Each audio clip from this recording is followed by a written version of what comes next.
अस्सलाम वालेकुम, मैं हूं साजिद हसन। आप मेरा YouTube चैनल देख रहे हैं। नसीम शाह, जिनका टेस्ट करियर जो है वो ख़तरे में नज़र आ रहा है। उनकी अपनी हरकतों की वजह से कुछ ऐसी चीज़ें हैं कि अब हम सोच सकते हैं कि पहले हारिस रऊफ़, उसके बाद शाहीन शाह अफरीदी और अब एक और पाकिस्तान का जो बॉलर है, जो फास्ट बॉलिंग डिपार्टमेंट का अहम रुकन है, वो भी अब नसीम शाह की सूरत में टेस्ट टीम से बाहर होता हुआ नज़र आ रहा है। और मुस्तकबिल में नसीम शाह को हम शायद ही टेस्ट मैच खेलता हुआ देख सकें। इसकी बहुत सारी वजूहात हैं।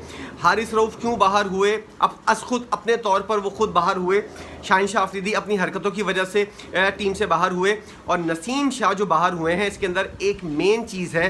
यहाँ से जो अगर आपको ये बात बता दी जाए कि कुछ लाख रुपयों की वजह से अगर आप 30-30 ओवर रोज़ाना के करोगे टेस्ट करियर के अंदर और टेस्ट मैच खेलने के लिए ज़्यादा प्रैक्टिस करोगे, उससे बेहतर है 2-3 करोड़ रुपए लो, 4 ओवर करो एक दिन के और उसके बाद रेस्ट भी करो, आराम से फ्रेंचाइज के मज़े भी उठाओ और जितनी भी अय्याशियाँ हैं वो भी करो, साथ साथ ख्वारी से भी बचो।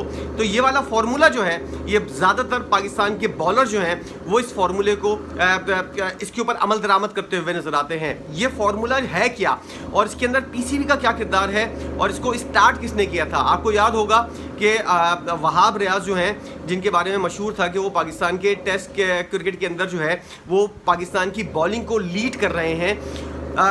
वहाब रियाज ने अपने तौर पर जो है वो कप्तान से बात की कि मैं अब टेस्ट मैच के ऊपर इतनी ज़्यादा टेस्ट क्रिकेट के ऊपर इतनी ज़्यादा तवज्जो नहीं देता। लेकिन उस वक्त पीसीबी ने भी और उनके कप्तान ने भी उस वक्त उनकी बात नहीं मानी। सरफराज अहमद उस वक्त कप्तान थे।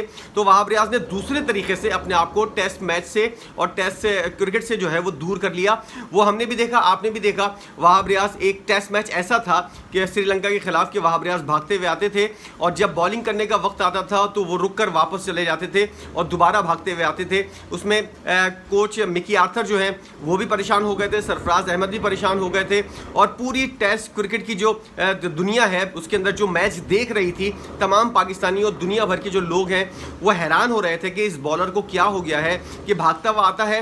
4 से 5 दफ़ा शायद उस मैच के अंदर उन्होंने किया था। भागते हुए आते थे और बॉलिंग एंड के अंदर आकर रुक जाते थे और फिर वापस जाते थे।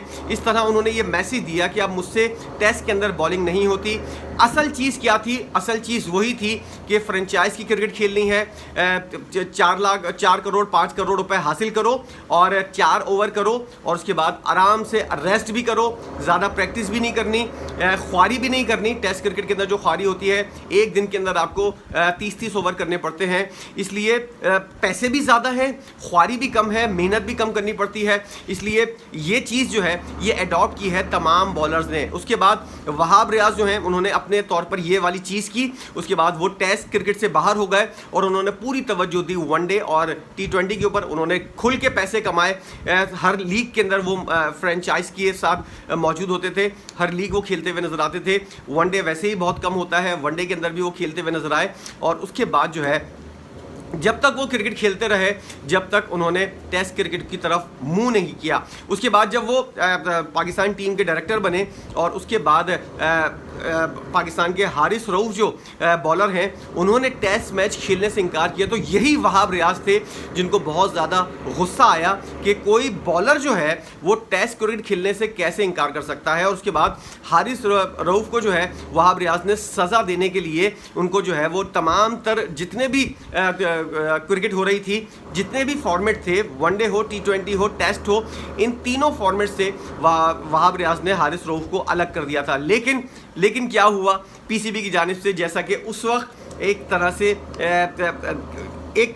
आप ये कह सकते हैं कि हमदर्दी वाला चीज़ या फिर डर था या क्या था कि पीसीबी की तरफ से कहा गया कि इस शख्स को यानी कि हारिस रऊफ़ को जो है वो T20 फॉर्मेट के अंदर शामिल करो। और यही वहाब रियाज थे जिनको उस बात के ऊपर गुस्सा था कि हारिस रऊफ़ ने टेस्ट क्रिकेट खेलने से क्यों मना की, मैं इसको सज़ा दिलवाऊंगा। वही वहाब रियाज जब चीफ सेलेक्टर बने हुए थे हारिस रऊफ़ को सिलेक्ट करते हुए नजर आते थे। तो इस तरह क्या मैसेज गया दूसरे बॉलर्स के ऊपर? शाहीन शाह अफरीदी के पास हारिस रऊफ के पास तो मैसेज गया ही, नसीम शाह के पास क्या मैसेज गया, और दीगर जितने भी बॉलर थे, हसन अली उस ज़माने में खेल रहे होते थे, इन सब बॉलर्स के पास मैसेज ये गया, ज़रा सा ब्लैकमेल करो, टेस्ट क्रिकेट की ख्वारी से बचो और उसके बाद T20 और वनडे फॉर्मेट के अंदर अपनी जगह पक्की करो। क्योंकि हारिस रऊफ ने जिस तरह अलल ऐलान मना कर दिया था कि मैं टेस्ट क्रिकेट नहीं खेलूंगा क्योंकि मैं बना ही नहीं हूँ, तो उसके बाद जो है सोचा ही जा रहा था कि इनको सज़ा मिलेगी, लेकिन ऐसा कुछ भी नहीं हुआ।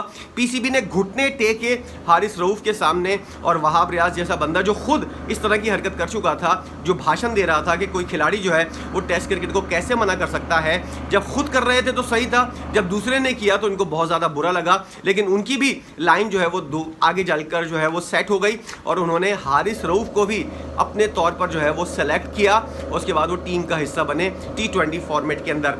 यही चीज़ अब शाहीन शाह अफरीदी कर चुके हैं। उन्होंने उनकी टेस्ट क्रिकेट से दूरी की वजह जो है वो बहुत सारी चीज़ें हैं, कप्तानी हासिल करने का चक्कर जो है वो भी उनके साथ मौजूद है, उनका रवैया, उनकी डिसिप्लिन की पाबंदी और उनकी सियासत, और उसके साथ साथ उनका जो रवैया है ख़ास तौर पर कप्तानों के साथ, बाबर आजम और बाद में हमने देखा कि शान मसूद के साथ जिस तरह का उनका रवैया है, तो कप्तानों की वजह से जो है उनको टीम से ड्रॉप किया गया और कप्तान के कहने के ऊपर जो है ये वाली बात की गई कि ये ना प्रैक्टिस के अंदर हिस्सा लेते हैं, ना टेस्ट क्रिकेट को ये सीरियस लेते हुए नजर आते हैं।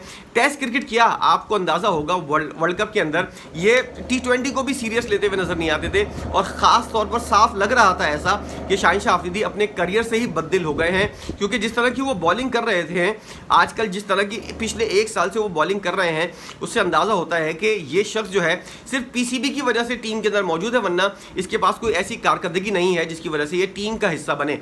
अब वही चीज़ जो है, खैर शाहीन शाह अफरीदी जो अपनी हरकतों की वजह से बाहर गए, नसीम शाह जो हैं, अब आपने उनको अंदाज़ा लगाया होगा, उनकी फ़िटनेस, उनका मयार जो है और उनकी बॉलिंग जो है, उनकी स्पीड जो है, वो तमाम तर चीज़ें जो है वो नीचे आती हुई नज़र आ रही हैं। उनकी स्पीड कम हो गई है, उनका पेट आपने देखा होगा थंबनेल के ऊपर जो मैंने तस्वीर लगाई है उसके अंदर आप देख लें, आपको अंदाज़ा होगा कि नसीम शाह का जो पेट है और उनकी जो फिटनेस है वो किस मयार की है। एक फास्ट बॉलर, जो उभरता हुआ फास्ट बॉलर हो, जिसका पूरा करियर आगे पड़ा हुआ हो, 5-6 साल का करियर जो है वो कहीं नहीं गया हो, उसको अपनी फ़िटनेस का बिल्कुल भी अंदाज़ा नहीं है। यही फ़िटनेस का मामला जो है वो बाबर आजम के साथ है, और नसीम शाह जो हैं उनका पेट बढ़ा हुआ है, उनकी गर्दन मुसलसल मोटी होती जा रही है, उनका वेट भी बढ़ता जा रहा है, और आपको अंदाज़ा होगा कि नसीम शाह जैसा खिलाड़ी जो टेस्ट क्रिकेट के अंदर पाकिस्तान को बहुत ज़्यादा सर्व कर सकता था, अब उसको भी दूसरे टेस्ट मैच से ड्रॉप कर दिया गया है। उसकी फ़िटनेस के मसाइल की वजह से, उसकी अपनी हरकतों की वजह से वो ख़ुद भी सीरियस नहीं है। अब आप अंदाज़ा लगाइए कि मैंने पिछली वीडियो के अंदर आपको बताया था कि शाहीन शाह अफरीदी किस तरह बॉलर्स को बिगाड़ रहा है, उसकी वाज़ेह मिसाल जो है वो नसीम शाह की सूरत में सामने आ गई है। यही चीज़ हारिस रऊफ ने भी की थी और यही चीज़ हसन अली भी करते हुए पाए गए थे। अब नसीम शाह जो है वो अपनी फ़िटनेस के मसाइल, अपनी स्पीड की वजह से और अपनी बहुत सारी चीज़ों की वजह से अब शायद ही मुस्तकबिल में कभी टेस्ट स्क्वाड का हिस्सा बन सके। नसीम शाह जैसा बॉलर जो है वो पाकिस्तान को टेस्ट क्रिकेट से महरूम होता हुआ नज़र आ रहा है। अब आपने देखा खुर्रम शहजाद, मोहम्मद अली और मीर हमज़ा की सूरत में हम 3 फास्ट बॉलर्स के साथ और एक अबरार अहमद के साथ बांग्लादेश के खिलाफ दूसरा टेस्ट मैच खेल रहे हैं, जो जीतना नामुमकिन है क्योंकि दूसरे दिन का खेल शुरू हो चुका है। और आपने देखा अब्दुल्ला शफीक जिस तरह आउट हुए पहले ही ओवर के अंदर 0 के ऊपर, उससे आपको अंदाज़ा हो जाना चाहिए कि खिलाड़ियों का मेंटली तौर पर किस तरह वो डिस्टर्ब हैं, टीम के अंदर होने वाली सियासत से किस तरह वो परेशान हैं। अब्दुल्ला शफीक जिनके बारे में हम खुद बोलते थे कि उनको जो है वो टीम के अंदर होना चाहिए, बाबर आजम का नेमुल बदल है, मुसलसल नाकाम होते हुए नज़र आ रहे हैं। और उसके बाद जो है इनका क्या मुस्तकबिल होगा ये किसी और वीडियो के अंदर हम डिस्कस करेंगे। लेकिन नसीम शाह जो है, इनका ना होना पाकिस्तान क्रिकेट के लिए जो है वो एक नुकसान का बाइस बनेगा। इस तरह का उभरता हुआ फास्ट बॉलर जिसकी एज भी कुछ ज़्यादा नहीं है, शाहीन शाह अफरीदी की भी एज इतनी ज़्यादा नहीं है, हारिस रऊफ की भी एज इतनी ज़्यादा नहीं है, ये तीनों जो हैं ये काफ़ी अरसे तक टेस्ट क्रिकेट के अंदर पाकिस्तान को सर्व कर सकते थे, जितवा सकते थे। लेकिन वही चीज़ है, पैसा जो है वो हर किसी को जो है वो रास आता है और हर किसी को पसंद भी है। कम मेहनत ज़्यादा पैसा लोग जो हैं वो ज़्यादा पसंद करते हैं, ज़्यादा मेहनत कम पैसा लोगों को पसंद नहीं है, और यही चीज़ हमारे फास्ट बॉलर्स के अंदर नज़र आ रही है। नसीम शाह, शाहीन शाह अफरीदी, हारिस रऊफ, हसन अली, ये तमाम तर बॉलर जो है पाकिस्तान को टेस्ट क्रिकेट के अंदर दस्तयाब नहीं हैं, और ये बॉलर्स जो हैं ये इनका ना होना क्या आप समझते हैं कि पाकिस्तान क्रिकेट के लिए नुकसानदेह है, या बिल्कुल सही हुआ? नए खिलाड़ियों को चांस मिलना चाहिए टेस्ट फॉर्मेट के अंदर। टेस्ट क्रिकेट वैसे ही कम होती है, पाकिस्तान वैसे ही साल के अंदर 9-10 टेस्ट मैचेस खेलता है, तो इन एंड आउट रहना और इस तरह की ख्वारी वाली क्रिकेट खेलना, इससे बेहतर है खिलाड़ी T20 फॉर्मेट के ऊपर और ख़ास तौर पर लीग्स क्रिकेट के ऊपर अपनी तवज्जो मरकूज़ करते हैं। और इसीलिए एक और प्रीमियर फास्ट बॉलर जो है पाकिस्तान का, जो काफ़ी अरसे तक पाकिस्तान को सर्व कर सकता था, वो भी अब ड्रॉप होता हुआ नज़र आ रहा है। 2 फास्ट बॉलर नसीम शाह और शाहीन शाह अफरीदी पाकिस्तान की नुमाइंदगी नहीं कर रहे, और इन दोनों के मुस्तकबिल के हवाले से एक सवालिया निशान खड़ा हुआ है कि क्या मुस्तकबिल के अंदर ये टेस्ट फॉर्मेट के अंदर पाकिस्तान को सर्व करेंगे या नहीं। इन दोनों का ना होना, और ख़ास तौर पर नसीम शाह का ना होना टेस्ट फॉर्मेट के अंदर, आप इस बारे में क्या कहते हैं? आप इस बारे में क्या सोचते हैं? क्या आप समझते हैं कि नसीम शाह अपनी फिटनेस को ध्यान देता, माइंड के अंदर ये रखता कि मुझे सिर्फ क्रिकेट खेलनी है, मुझे पाकिस्तान के जो भी फॉर्मेट हो मुझे पाकिस्तान को सर्व करना है, पाकिस्तान को जितवाना है, ऐसी सोच वाला खिलाड़ी होना चाहिए था नसीम शाह को? या फिर यही चीज़ सही है कि उन्होंने अपनी फिटनेस का ख्याल नहीं किया और अपनी किसी किस्म की कोई तवज्जो टेस्ट क्रिकेट के ऊपर नहीं रखी, जिसकी वजह से आज उनको ड्रॉप करना पड़ गया है और मुस्तकबिल के ऊपर टेस्ट फॉर्मेट के अंदर उनके सवालिया निशान खड़ा हो गया है। नसीम शाह जैसे बॉलर के ऊपर आपकी अपनी क्या राय है? टेस्ट फॉर्मेट के अंदर उसको होना चाहिए, नहीं होना चाहिए, या उसकी बिल्कुल सही कर रहा है या वो गलत कर रहा है? जो भी आपकी राय है, अपनी राय का इज़हार ज़रूर कीजिएगा। वीडियो देखने का बहुत शुक्रिया।